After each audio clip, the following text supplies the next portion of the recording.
Hello guys, வணக்கம் and welcome back to the film of the YouTube channel. இன்னும் 19-20 நாட்கள் மட்டும்தான் இருக்குது நம்ம ஏகேவோட குட் பேட் அக்லி படம் ரிலீஸ் ஆகிறதுக்கு. நிலையில் ஏகப்பட்ட அப்டேட்ஸ் பார்த்தீங்கன்னா இந்த படத்தை பற்றி குவிஞ்சு கிடக்குது. அது மட்டும் இல்லாமல் நம்ம ஏகேவோட அடுத்த படத்தை பற்றி வேறு ஒரு அப்டேட் வர ஆரம்பிச்சிருக்குது. அது நம்ம அடுத்த வீடியோ கூட பார்ப்போம். ஃபஸ்ட்டு இந்த வீடியோவில் நம்ம குட் பேட் அக்லி படத்தை பற்றி என்னென்ன அப்டேட் வந்திருக்கு அப்படின்றது இந்த வீடியோவில் பார்க்கலாம். இப்போ வேறு பெரிய ஹீரோக்களோட படங்கள்லாம் பார்த்தீங்கன்னா பாடல்கள் வைக்கிறத பெருசாக விரும்புறதில்லை. ஆனால் ஃபர்ஸ்ட் எல்லாம் ஒரு பெரிய ஹீரோட படம்னா அந்த படத்தில் கண்டிப்பாக 5-6 பாடல் வரைக்கும் கண்டிப்பாக இருக்கும். ரீசெண்டாக வந்து விடாமுயற்சி படத்தை எடுத்து பார்த்தீங்கன்னா மொத்தமாகவே 2 சாங் தான் இருக்கும். ஸோ இப்படி படத்தில் 5 சாங் வைக்கிறது 6 சாங் வைக்கிறது அப்படின்ற ஒரு ட்ரெண்டு இப்போ கொஞ்சம் கொஞ்சமாக அழிஞ்சிட்டு வர நிலையில் நம்ம தலை ஆதிக் அவர்கள் என்ன பண்ணியிருக்காரு அப்படின்னு பார்த்தீங்கன்னா குட் பேட் அக்லியில் 6 சாங் வச்சிருக்காராம். என்னதான் இவரோட படங்கள்லாம் பார்க்கறதுக்கு ரொம்ப வித்தியாசமாக இருந்தாலும் எண்ட் ஆஃப் த டே இவரு ஒரு கமர்ஷியல் மசாலா படம் எடுக்கிற ஒரு டேரக்டர் தான். அதனால இந்த குட் பேட் அக்லி படத்தில் 6 சாங் இவர் வச்சிருக்காரு அப்படின்னு சொல்றதுல எந்த ஒரு ஆச்சரியமும் இல்லை. அதில் 3 சாங் ப்ராப்பர் டான்ஸ் நம்பராகவும் மீதி இருக்க 3 சாங் மாண்டேஜ் சாங்காகவும் வருமா. இந்த 3 மாண்டேஜ் சாங்கில் ஒரு சாங்கை தான் இப்போ இவங்க ஓஜி சம்பவம் சாங்காக ரிலீஸ் பண்ணியிருக்காங்க.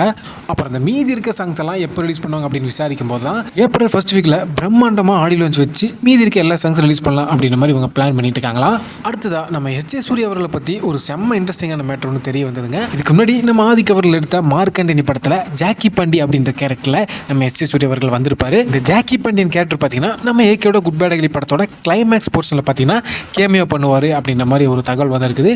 இது எந்த அளவுக்கு உண்மை அப்படின்னு தெரியல, பட் வந்தால் செம்ம மாசாக இருக்கும். நம்ம ஏகே ரங்கா அப்படின்ற ஒரு கேங்ஸ்டர் கதாபாத்திரத்தில் வரார் அப்படின்னு தெரியும். இந்த படத்தோட கிளைமேக்ஸில் நம்ம ஏகேவை போலீஸ்காரங்களாம் சுற்றி வளைச்சு நிற்கும் போது நம்ம ஜாக்கி பாண்டியன் பார்த்தீங்கன்னா அத்தனை போலீஸ்காரங்களையும் சுட்டு அவரோட ஐகானிக் டைலாக்கான போலீஸு அப்படின்னு சொல்லிட்டு வரார் பார்த்தீங்கன்னா அந்த டைலாக் சொல்லிட்டு ஒரு கேமியோன்னு கொடுப்பாராம். அது மட்டும் இல்லாமல் நம்ம ஏகே கூட கன்வர்சேஷன் பண்ணுற மாதிரி சீன்ஸ் இருக்கா. இதில் என்ன ஒரு சிக்கல்னா நம்ம ஏகேவை எஸ்.ஜே. சூர்யா அவர்கள் காப்பாற்றும் போது ஃபேன்ஸ் அதை அக்செப்ட் பண்ணிக்குவாங்களா அப்படின்ற ஒரு டவுட் நம்ம ஆதிக் அவர்களுக்கு இருக்கிறனால இதை வச்சுக்கலாமா வெட்டிக்கலாமா அப்படின்ற ஒரு டவுட்டில் இப்போ அவர் இருக்கிறாரா. ஸோ நீங்கள் சொல்லுங்கள், இந்த சீன் குட் பேட் அக்லி படத்தில் வந்துச்சு அப்படின்னா நீங்கள் அக்செப்ட் பண்ணிக்குவீங்களா மாட்டீங்களா அப்படின்றத கமெண்ட்டில் சொல்லுங்கள்.